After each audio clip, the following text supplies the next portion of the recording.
Rager, and we're here for sentencing. Prosecution and defense was the pre-sentence investigation report timely made available to you? Yes, Your Honor. Yes, Your Honor, was.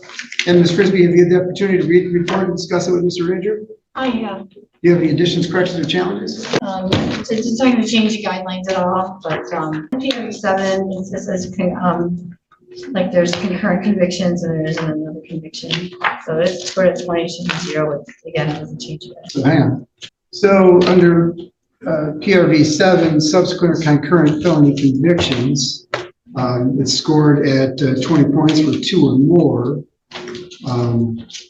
I'm guessing that they scored the subsequent or concurrent convictions out of Acosta County for breaking every building with intent and financial transaction device. Is that, Mr. Zerp, is that what you were thinking? I believe that's correct, Your Honor. Ms. Robinson? I believe that that's properly scored in this case, Your Honor. I agree. So we're going to score prior record variable number 7 at 20 points. Any other additions, corrections, or challenges, Ms. Frisbee? No, Your Honor. Anything that you want the court to consider? I'd like the court to consider that this, this in charge here is breaking into a non-occupied shed and obtaining checks. This is not a drug-related offense. This is not a violence. There's no violence in this case. It's my client wasn't even successful in cashing the check. So we would respectfully request the lower end of the guidelines. My client has about 13 more months to serve on the charge he's serving out of Acosta County. We would request that the court consider going to the lower end of the guidelines here. He does have a GED, which he completed the last time he was incarcerated. He does have the love and support of his family, and he hasn't caught a ticket since he's been incarcerated. So he's going to approach a model citizen. He is working at while he's doing cleaning stuff. He's on the cleaning crew there, and he's doing really well in prison. But we respectfully request less time. All right. And Mr. Rager, have you had the opportunity to read the report and discuss it with Ms. Frisbee? Yes. Do you have any additions, corrections, or challenges? No, I don't. Anything that you want to say on your own behalf? Got nothing to say? I mean, it's basically what she said, try to go for the lower end of the guidelines. I've been trying to be good and stay out of trouble in prison. I haven't caught a single ticket. 8 months I've been in there, 7 months.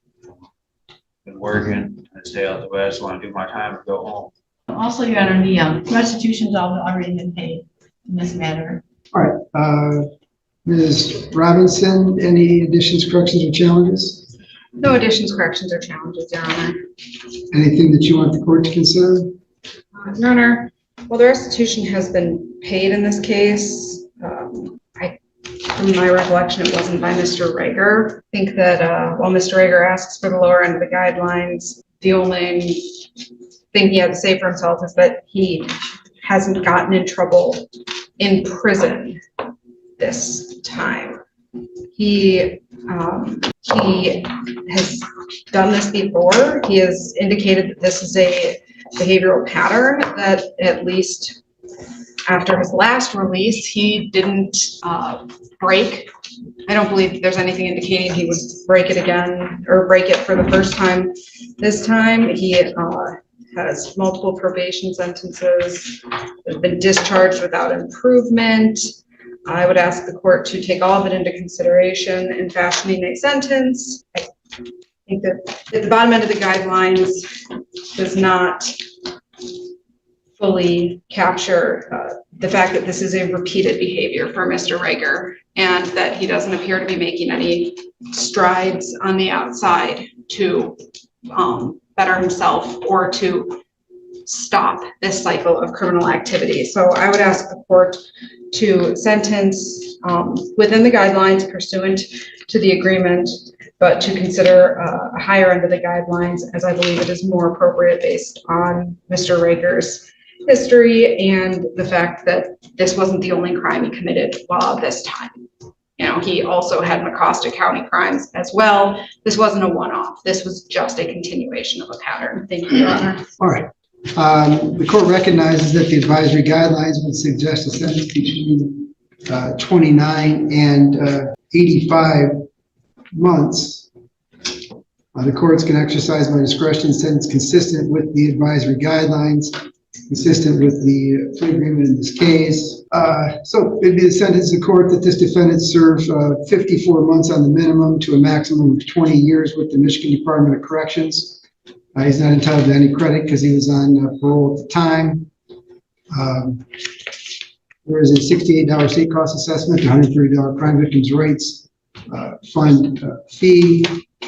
Those financial assessments will be collected through the inmate account and parole process. Mr. Rager, it's hard to figure out a reason to go on the low end of the guidelines for you. You got 12 prior felonies, you got 10 prior misdemeanors, you're on parole.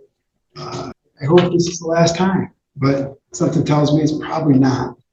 But I didn't max you out, kind of hit you in the middle of the advisory guidelines. So you do have the right to make application to appeal your conviction sentence. If you could not afford an attorney, the court will appoint an attorney to represent you on the appeal request for a lawyer once you file with the court within 42 days.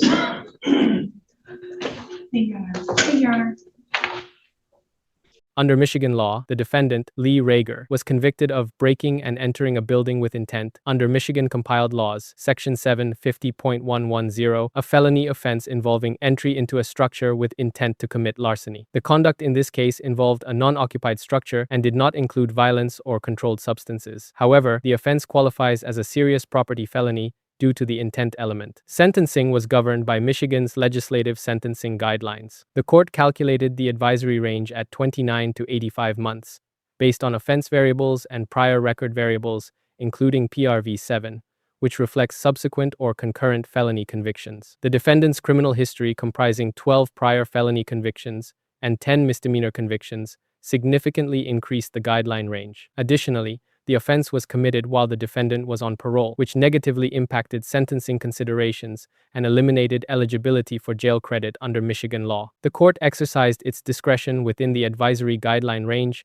and imposed a sentence of 54 months minimum to 20 years maximum with the Michigan Department of Corrections. This is an indeterminate sentence structure required for felony convictions under Michigan law, where the minimum term sets parole eligibility and the maximum term represents the statutory cap. The court declined to impose a sentence at the lower end of the guidelines, citing the defendant's repeated criminal conduct and lack of demonstrated rehabilitation outside custodial settings. Although restitution associated with the offense had been satisfied, it did not mitigate the sentencing outcome, as restitution is not a substitute for accountability under felony sentencing standards. Financial assessments, including statutory costs and crime victim fees, were imposed and are subject to collection through correctional and parole processes.